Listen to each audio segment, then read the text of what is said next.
El objetivo fundamental de este proyecto es mostrar una de las grandes problemáticas actuales que pasa el pueblo mexicano.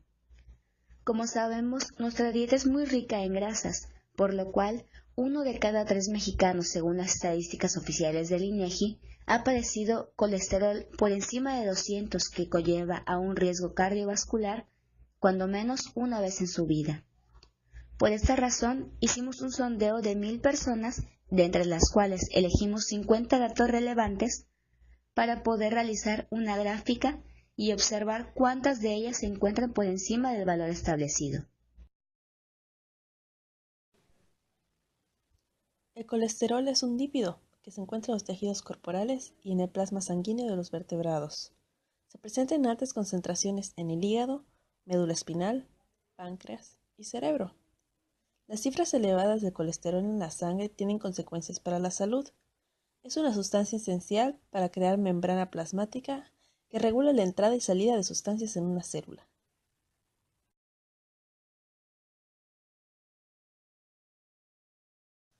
Obtención de los datos. Se obtuvieron los datos de 1000 pacientes. Debido a que el número de datos es demasiado grande, se optó por utilizar el 5% de la muestra, que equivale a 50 datos. De esta manera se obtuvieron de los datos más significativos para que la muestra sea relevante.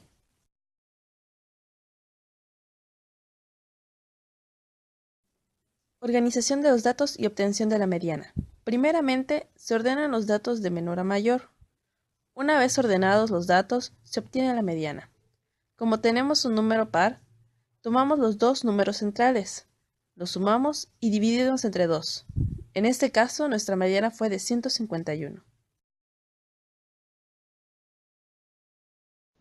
Una vez obtenido el valor promedio de los dos números centrales, nos enfocamos en observar que para obtener la media de esta muestra se tienen que sumar todos los datos con los que se cuenta y dividirlo entre el número total de estos. Por esa razón, es muy difícil que alguno de los datos con los que contamos coincida exactamente con la media obtenida, ya que casi siempre se expresa en decimales. Diferencias de los datos con respecto a la media. Una vez obtenida la media, procedemos a sacar las diferencias de cada número con la media, es decir, a cada uno de nuestros datos le restaremos la media.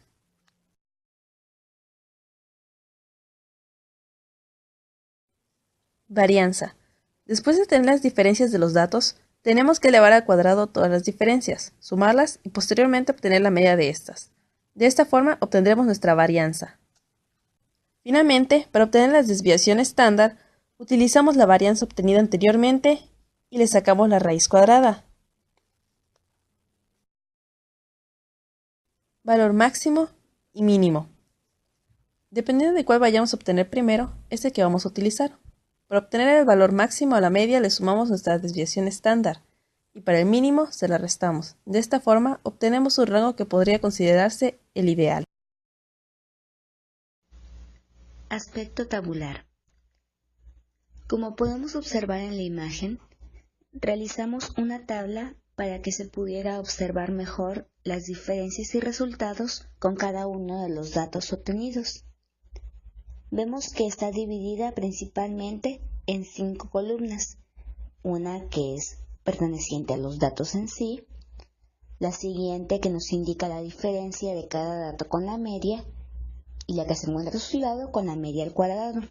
Las últimas dos nos muestran la diferencia de cada dato con respecto al valor mínimo y al valor máximo, que eso recordamos fue obtenido gracias a la desviación estándar. Algo importante que podemos recalcar es que si observamos detenidamente la tabla y la gráfica que es su complemento, nos vamos a dar cuenta de que ningún dato corresponde ni con la media y mucho menos con la mediana obtenida. Esto se debe a que al buscar la mediana se tiene que observar si existe un número que se encuentra justamente en la posición central del tamaño de la muestra. En este caso, como esta era de 50 elementos, este es un número par.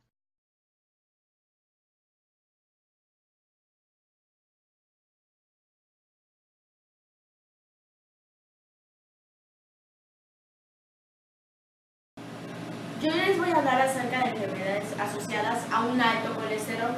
Para muchas personas, los niveles altos de colesterol se deben a muchos patrones, pero el más primordial serían las enfermedades causadas por el colesterol. Esas enfermedades pueden ser la aterosclerosis. Esta enfermedad afecta principalmente a las arterias. Lo que pasa en esta enfermedad es que el material graso se adhiere a la pared del vaso sanguíneo, lo que causa una obstrucción y reducción del mismo.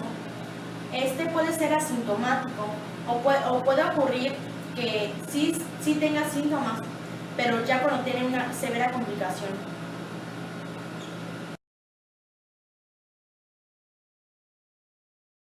Una enfermedad que también vale la pena mencionar es un accidente cerebrovascular. Esta es cuando el flujo sanguíneo de una parte de nuestro cerebro deja de irrigar sangre, se detiene. Esta puede ser por diferentes causas. Una de ellas es debido al colesterol alto. Esta enfermedad también se le denomina ataque cerebral.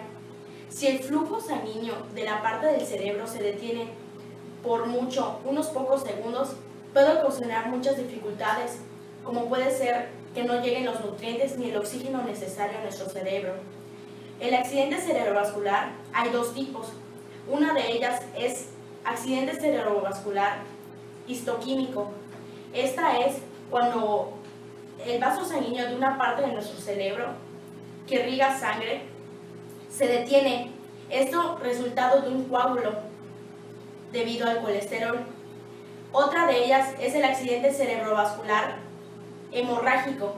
Esta es, también valga la redundancia, cuando el flujo sanguíneo de una parte de nuestro cerebro se detiene debido a que el vaso sanguíneo se detiene y explota. Esto debido al colesterol alto.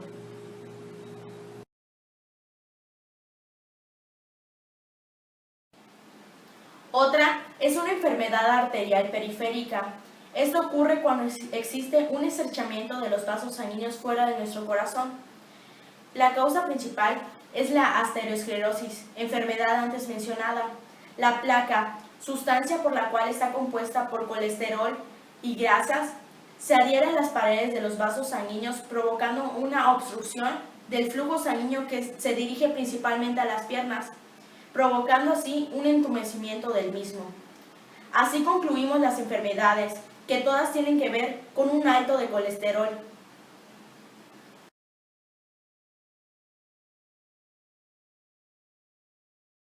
Nuestra recomendación es que todas las personas, cuando menos una vez al año, se realicen un examen sanguíneo completo y un chequeo en general para detectar cualquier posible anormalidad que pueda existir en su organismo. De igual forma, más allá de que se proporcione el tratamiento adecuado a todas las personas que lo necesiten, es que los pacientes lleven un monitoreo responsable con respecto a sus niveles de colesterol, azúcar, triglicéridos y todo lo que comprende su organismo.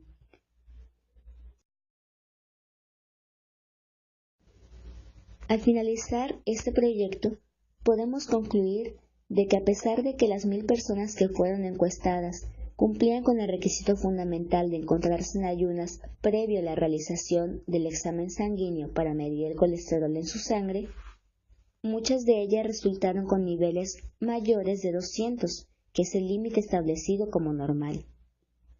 Esta es una situación muy alarmante, pero más lo es que muchas de ellas ni siquiera se han percatado de que esto puede conllevar un riesgo para su salud, quizá no en este momento, pero en el futuro sí lo hará.